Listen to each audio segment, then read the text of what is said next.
This series presents information based in part on theory and conjecture.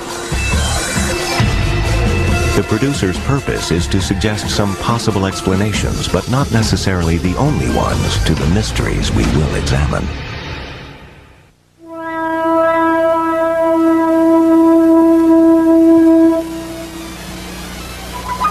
They've been reported at dusk or in the dead of night, in clearings, amid still woods and fields in lonely farm country.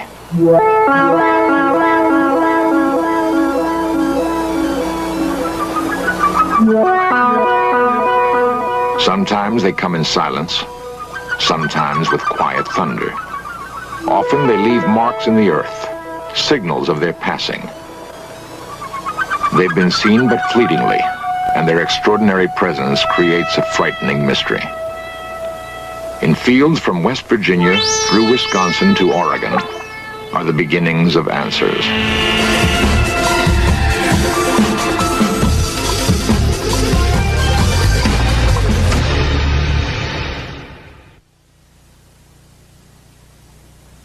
On June 24th, 1947, an Idaho businessman named Kenneth Arnold was flying his private plane near Washington's Mount Rainier. He saw 9 disc-like objects moving rapidly along the horizon. Arnold said they moved erratically, like saucers skipped across a pond. Flying saucer thus became part of our language. After the Mount Rainier sighting, unidentified flying objects were reported all over the country, an astonishing number of them. And the sightings have continued to this day.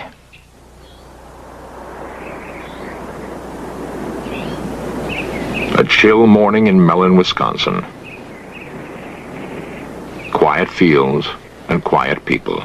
Yet something remarkable happened on the Mellontown Road. Something that would have seemed incredible if it hadn't happened to people as down to earth as the town of Mellon itself. How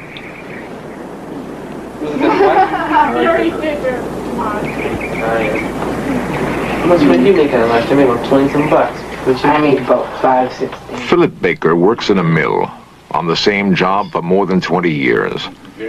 He's grown up here and passed on to his children a love for the land, a love for planting and harvesting his own crops, for cutting wood to warm the house in the long Wisconsin winters. He was an officer in his union once, but stepped down because it meant too much time away from his wife Shirley and their kids, Monty, Jeff, Jane, and John. Lazy good for nothing. The most important things to the Baker family are hard work and being together. They were together the most incredible night of their lives. It was March 13, 1975. I was carrying 2 cats. I was walking to the garage. And I got by this corner, right by the house here. And I looked, and there was this weird object, funny noises, and it was really bright, and I didn't know what I should do. So I was going back and forth, and finally I threw the cat in the garage. And then I ran to the house, around the corner, and I couldn't get the door open. When I first saw it, I was standing approximately right here, but I couldn't get too good of a view of it because the brush and the trees are in the way. So then I went back into the house, and I got my coat on. My 2 youngest boys and Jane were following me. We went over here to get a better look at the object that was sitting on the road, and my curiosity still wanted me to get a better view of it. So we walked down. Of course, the ground was covered with snow, and my car was sitting here in the driveway. And of course, there were snowbanks on the side of the roads, and there's where I got my estimate of the size of the object, approximately 12 feet in diameter, but also with the markings in the snow. And I would judge the object at the center of it was approximately 6 feet high. It was like a turtle.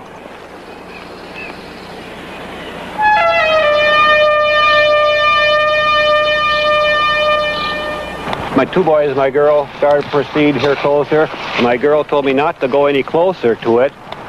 She ran back in the house. He was going to go walking up to it, and I went back to the house and told my mom that he was going to go up there and get closer to it. and she came out and she yelled at him. My wife came out and hollered at me and told me not to be foolish and go any closer to it, not knowing exactly what the object was on the road. And of course I did get a very good view of it from here, as there was nothing blocking my vision on the road.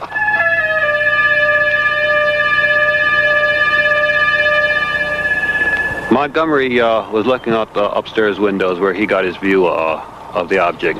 And we went in the house and we called the deputy sheriff. And when the deputy said hello, there was a boom and it was gone. I went out and I couldn't see it anymore. The sheriff came and he saw nothing. That can be a pretty lonely feeling, to have witnessed something incredible and be unable to produce evidence. Loneliest of all, perhaps, for the Baker children. They would want to tell their story to friends at school. But who would believe them? Well, Monty, my oldest boy, he was all upset. He told my other two boys, now don't say anything. Don't say anything to kids at school. We don't want nothing of this to get out. And of course, Janie was in tears. She says, well, I know what I saw. She says, you trying to tell me I'm crazy or something? She said, I know what we saw. She said, don't try to tell me I didn't see anything, because she said, I know I saw it. And she was in tears and everything else that night. And of course, the undersheriff, I apologized when he left me off here, because I thought, well, no, we didn't find anything. He'll think I'm a little off too. And he said, no, don't forget, just forget about it. I said, well, okay, let's forget about it. No, I said, but don't tell anybody then. Matter of fact, I even mentioned him. I said, don't tell anybody. I said, just forget it then, because I said, let's drop the whole story. Mellon has a newspaper, the Weekly Record. Editor Jasper Landry knows just about everybody in Mellon by first name. I've known Mr. Baker for about 30 years, and he and his family have been here a long time.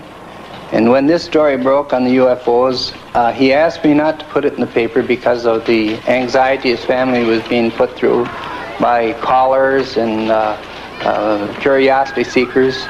And so I thought that I wouldn't. And he was very appreciative. I honored his wish to not have it printed. The story got around anyway, of this country lane where the Baker family saw something big and metallic with red and green lights. Something that was gone almost as soon as it came. I am George Ree, Mellon, Wisconsin. I am the undersheriff of Ashland County. On this night in question, I answered a complaint of Philip Baker, and I arrived at the site and I investigated it, and I firmly believe that the Baker family did see an object. Sheriff Ree had good reason to believe Baker's story. He may have arrived at the Baker house too late to see anything there. But when he left, a second call came to investigate reported lights in the sky. Ree and 7 deputies from 2 counties raced across country roads.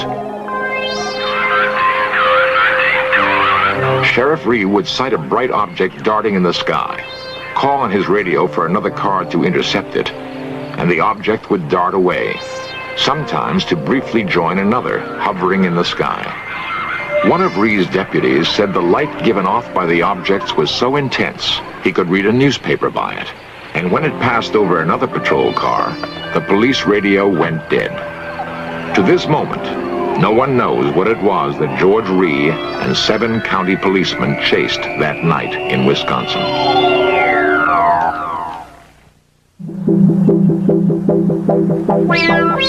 Big Chimney, West Virginia. It has been suggested that the overwhelming percentage of UFO sightings occur in small towns and rural farmlands for good reasons. The view is less obstructed, for one thing. The residents are more likely to be looking up at the sky, more sensitive to the changing lights above. It's about 9:30 in the night. We were driving north on 119 towards Clendon, and my wife saw some intensely bright lights in the sky, and she commented that this was the brightest airplane lights that she'd ever seen. I looked up, and there's this big diamond-shaped object with big flat ends set right above the treetops. Carol Critchfield pursued his UFO to the spot where he saw it set down and found marks that could have been made by landing gear.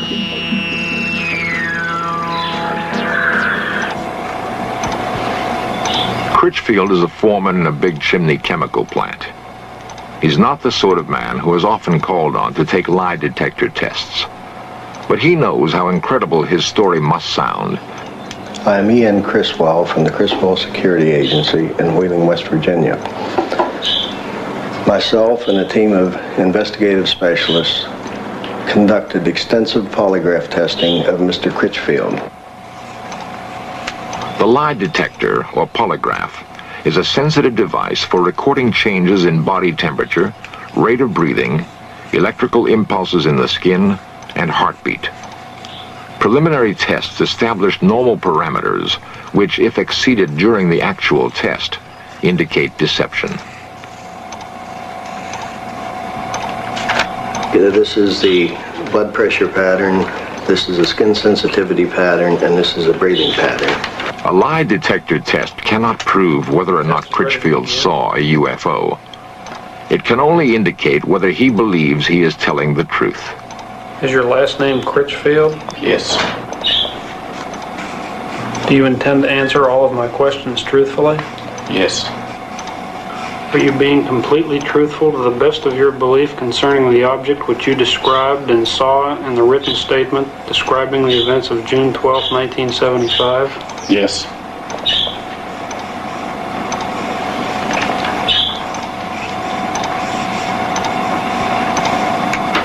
Are you being truthful when you say that in the first 35 years of your life you have never lied to a police officer? Yes. Are you being completely truthful when you say that you have no knowledge of how the burn spots and other evidence were created other than by the object described in your written statement? Yes.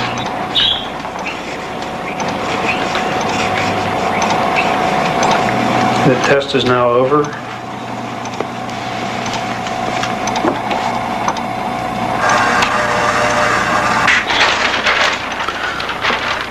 On the first question here concerning Mr. Critchfield's name, there was no reaction in any of the tracings. And the second question concerning the, does he plan to answer all questions truthfully? Again, there were no reactions indicating deception. And question number 3 concerning the object that Mr. Critchfield described in a written statement previous to this examination, there were no reactions significant of deception. On the question concerning the burn spots and the other evidence left by the object, there were no reactions indicative of deception. And it is our opinion that Mr. Critchfield has told the complete truth about all statements concerning the object he cited on June 12, 1975. It would be unusual indeed if a man not noted for vivid imagination and guile could invent a story about a UFO and then control half a dozen involuntary body functions in such a way as to fool a sophisticated machine and experienced technicians. Much easier to believe that something extraordinary happened on a hilltop in Big Chimney, West Virginia. Something that touched Carol Critchfield's life and left him wondering.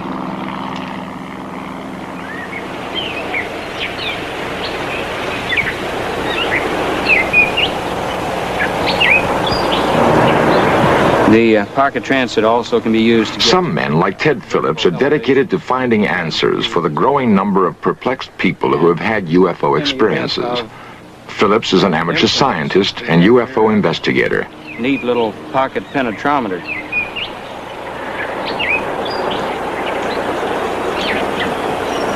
Phillips has taken soil samples at dozens of reported UFO landing sites. He and his fellow investigators have amassed reports of no less than 60,000 UFO sightings in the past 30 years. Many of these were fairly easy to explain. Conventional aircraft, weather balloons, flocks of geese. But more than 900 cases remain unexplained. Phillips has an important ally in his search, the University of Kansas Aerospace Science Laboratory. It is the place he sends soil samples for analysis. Dr. Edward Zeller is the man in charge.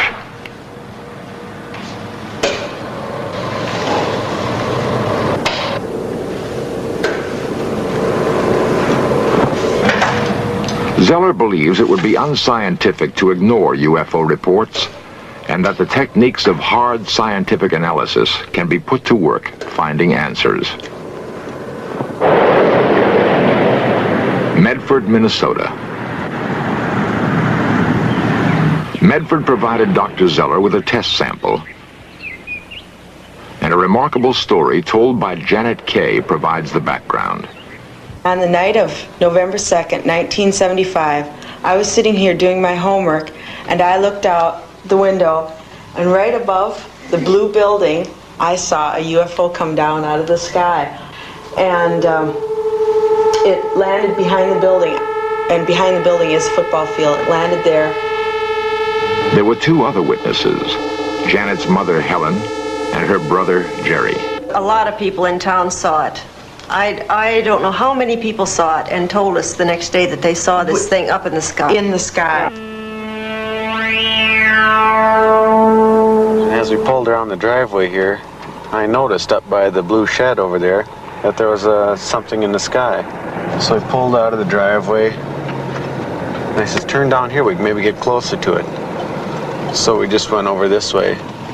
And then you could just see it real good before the trees. It was definitely right there. And we just drove up here, and by that stop sign there, the railroad tracks, there's a fence across, so we couldn't go any further. And we just noticed it. It was just coming right in front of the trees, and we just stood here a minute till we saw it just glide over the top of the trees, and then it was gone. Well, a couple days later, after we saw the UFO go down, I saw a lot of people over here looking at something, so I came over here and I found this big brown spot on the football field where the grass had been burnt. As you can see, the blue building is right over there, and the burned spot is right here. It's right in line with the window we saw the UFO come down from. Now, this happens to be the sample from the Medford site, number 2, which does show some strange luminescence properties. And so I'd want to make sure that the sample that I'm dealing with is not in itself radioactive. And I don't find that it is. I don't see any evidence of increased radioactivity. Yeah, at the time, it wasn't scary. It didn't frighten me when I looked out the window and I saw it. I didn't get scared or anything. But afterwards, when I realized that what I had seen was unexplainable, that's when it started to get scary. And then when they found the patch on the football field, well, that got a little worse. Furnace ready to be inserted here into the light chamber. And now we've inserted the sample, which is on the electric furnace, into the chamber, and we're going to start heating it. It's been 6 months since we saw the UFO go down, and as you can see, the burnt spot is still visible.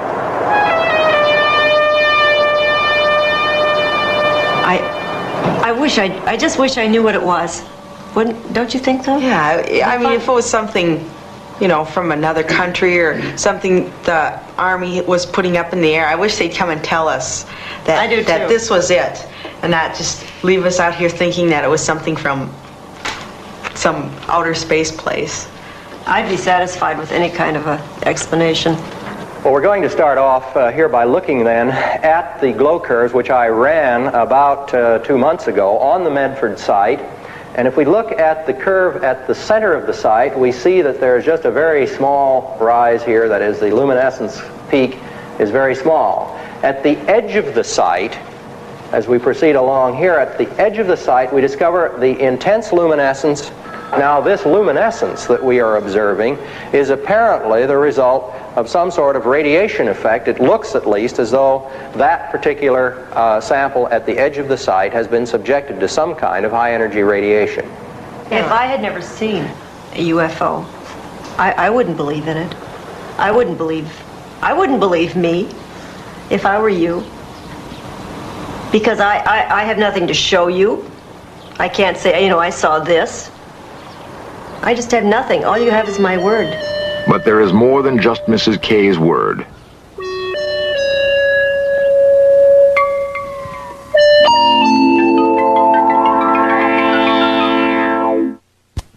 In a recent Gallup poll, 15 million Americans claim to have seen a UFO.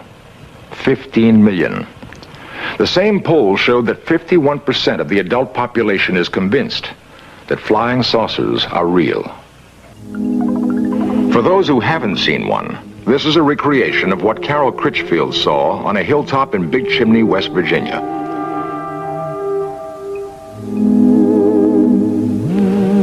The artist used the same technique that a police artist would use in recreating the features of a suspect from the descriptions of witnesses. And this is what Philip Baker saw on the town road in Mellon, Wisconsin.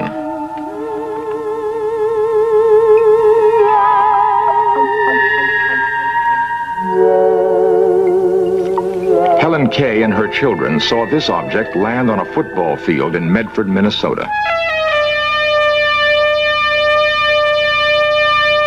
The last systematic attempt by the U.S. government to investigate UFOs was conducted by the Air Force and was called Project Blue Book.